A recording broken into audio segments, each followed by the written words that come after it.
All right, back for another quote of the week. So this week's quote comes from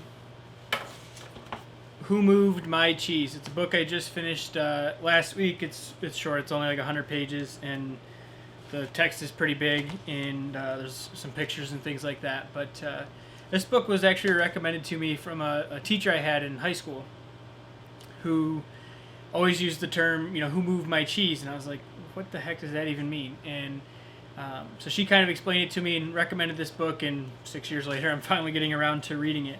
So the quote is, "What would you do if you weren't afraid?" And it's kind of a corny quote, I guess, probably something you hear all the time.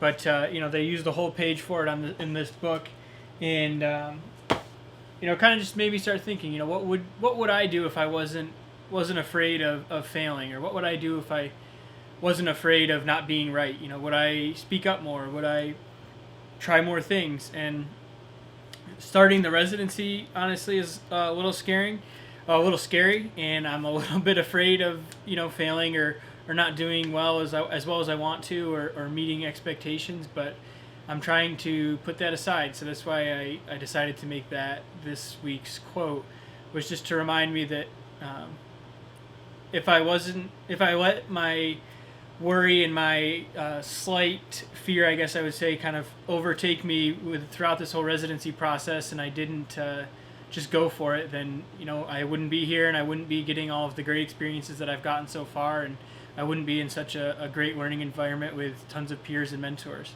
So don't be afraid to take risks and do things that scare the hell out of you a little bit. I always like to say that if it doesn't scare you, or at least somebody else, a little bit, then you're probably not pushing yourself enough. Quick side note about the book. So Who Moved My Cheese? It's by Spencer Johnson, who's a medical doctor. It's a book about change, and I see why my professor or teacher in high school wanted me to read it, and I'm glad I read it now. As more changes coming as the clinic portion of the residency is starting to come on full swing, and I really think it's just a great book. It offers a lot of good perspective on change, and kind of how to think about change, and how to embrace change, because that's there's the classic quote, change is the only constant. And I think this book does a good job of kind of explaining some different ways to go about change, and see change, and I think that's good. So quick aside about the book, but so what would you do if you weren't afraid? That's this week's quote. Think about what might be scaring you, or what you might not be doing because you're worried, or you're afraid, or you haven't gotten there within yourself, vulnerability wise, and lean into it a little bit. Do something you can to move towards it. Thanks.